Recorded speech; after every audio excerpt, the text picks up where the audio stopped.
Kuna watu wengi wanaamka kila siku, wanaendelea na maisha, lakini ndani yao hawajui wanapoelekea.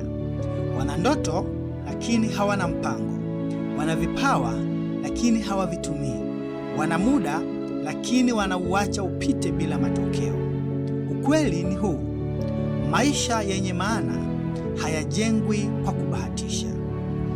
Mungu hakukuleta duniani bila sababu. Kuna kitu ameweka ndani mwako. Kuna watu unatakiwa kugusa maisha yao. Kuna kazi ya maana unatakiwa kuiacha duniani. Ndio maana unahitaji kujua kusudi lako. Kusudi linakupa maana.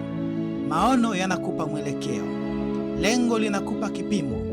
Mkakati unakupa njia. Mpango unakupa hatua.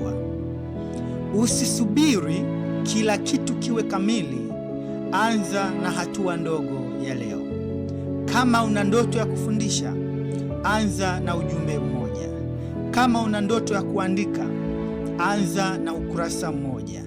Kama una ndoto ya kubadilika, anza na tabia moja. Maisha ni mafupi sana kuishi bila mwelekeo. Acha kuishi kwa kubahatisha. Anza kuishi kwa kusudi. Mimi